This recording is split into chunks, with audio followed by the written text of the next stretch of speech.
day, everyone. My name is Bernadette E. Durango from Vincent English 2A, and now I am here to discuss the learning-oriented assessments of grammatical ability, and I will focus on the first topic, which is what is learning-oriented assessment of grammar. Before that, we will discuss first the definition of learning. So learning is defined here as the accumulation of knowledge and the ability to use this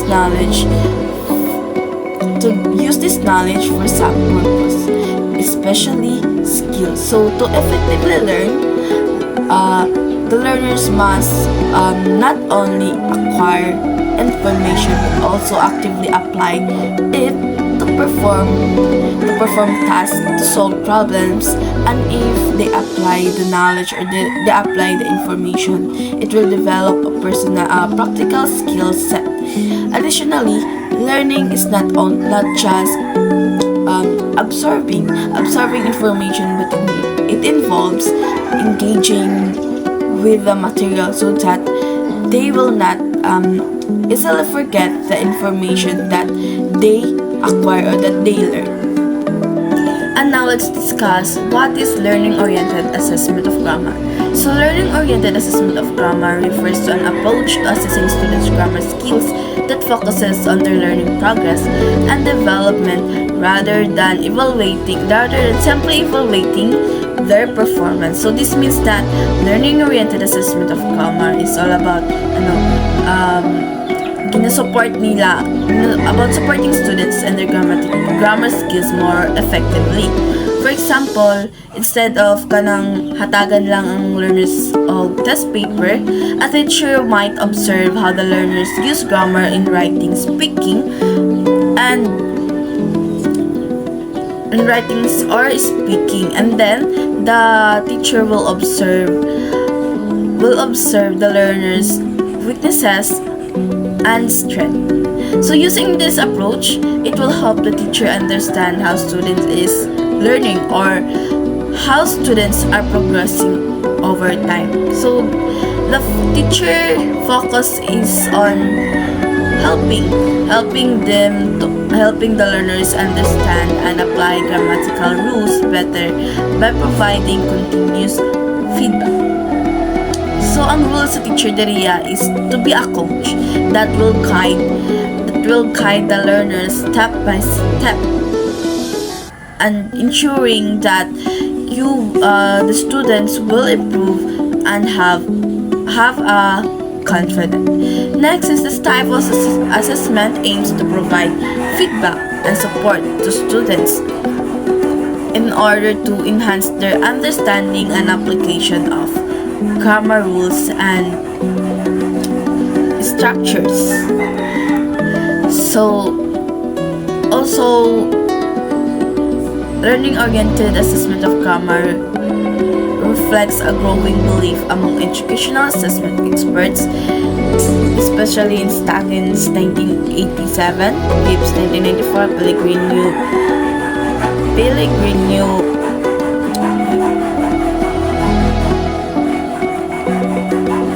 Baxter and Glaser 1999, Ria Dickens and Garner 2000, that if assessment, curriculum, and instruction were more integrally connected, students' learning would improve. This is according to National Research Council 2001b. So according to National Research Council, in this context, learning-oriented assessments of grammar is all about connecting assessment, curriculum, and instruction to boost students' learning. Learning-oriented assessment of grammar provides a teacher and learners with two types of information about students' grammar skills. First is summative information. So summative information from assessment allows teachers to assign grades based on specific assessment criteria, report students' progress at a single moment or over time, and reward and motivate students' learning. So the teacher will grade In summative information, the teacher will grade the students based on criteria, just assessing what is the students learned about grammar and grammar rules. No more comment on anything, just assessing just assessing or grading the students based on criteria. Next is formative information. Formative information from assessment provides teachers and learners with concrete information. So, diri informative information, the teacher will give a detailed feedback on what grammar concept the students mastered and what other word they still need to improve. They informative information, the students will give a data feedback every time that there are tests about grammar. They give a feedback. Now, here are 3 types of assessment. First is alternative assessment. So, alternative assessment emphasizes an alternative to and rejection of selected response, time and one-shot approaches to assessment, whether they occur in large scale or classroom assessment context. So, alternative assessment is about finding new ways to evaluate students that aren't just based on traditional tests. So, what is traditional test? This test often involve multiple choice questions, are timed and only give students one time to show what they know. However, alternative assessment is looking for more flexible and comprehensive ways to assess students' understanding.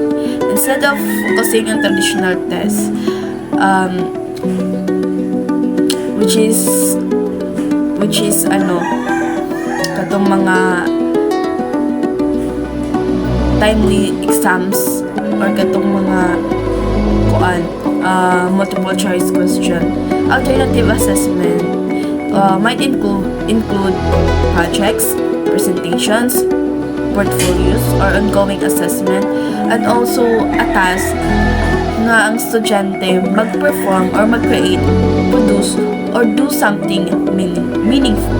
So this task often involve higher level thinking, like solving problems and have a real world relevance. So in alignment of our topic, alternative assessment is about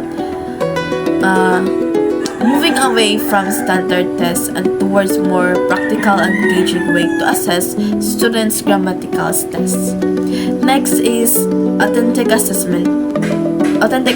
So authentic assessment stresses measurement practices which engage students' knowledge and skills in ways similar to those one can observe while performing some real-life or authentic tasks, according to O'Malley and Valdez, 1996.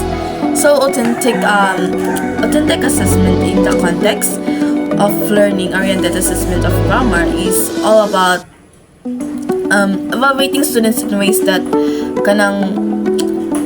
it's like in it will mirror real life tasks. So instead of traditional tests, diri nagka-focus sa mga activities where students use their grammar knowledge and skills in real life or in practical situations.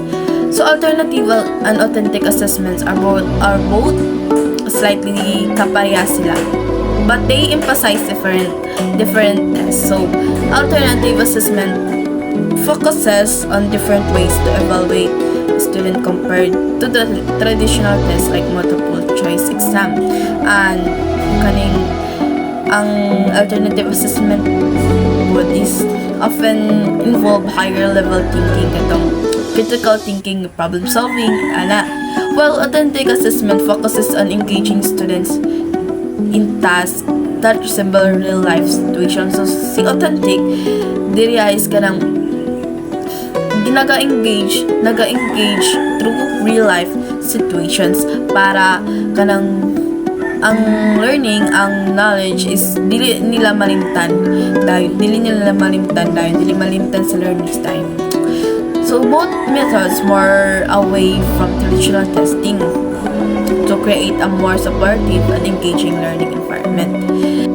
So the next and last type of assessment is the performance assessment. Performance assessment refers to the evaluation of outcomes relevant to a domain of interest, especially grammatical ability, which are derived from the observation of students performing complex tasks that invoke real-life world applications. This is according to Norris 1998. So, performance assessment is about evaluating students' grammar skills by observing them in action. Instead of traditional test, kani nga approach naga-involve siya students' performance complex task that kanang naga-reflect po sa real-world applications of grammar. In this assessment, students are scored by the teacher by the rubrics, which is clearly na-outline na kung unsa ang kailangan buhaton sa students, o diri ang gi-demonstrate na po ang knowledge or skills nga buhaton kada performance. Then, according to Bachman 2002, characterized language performance assessment as typically involving more complex constructs than those measured in selected response tasks. And second is utilizing more complex and authentic tasks. And third one is fostering greater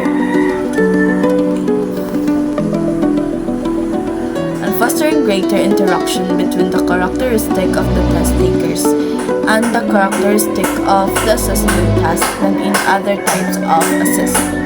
So, performance assessments provide a more comprehensive, realistic evaluation of students' grammar abilities by kanang gina-engage ang estudyante into meaningful task or real-world application. So, in conclusion, learning-oriented assessment of grammar is an approach that focuses on students' progress.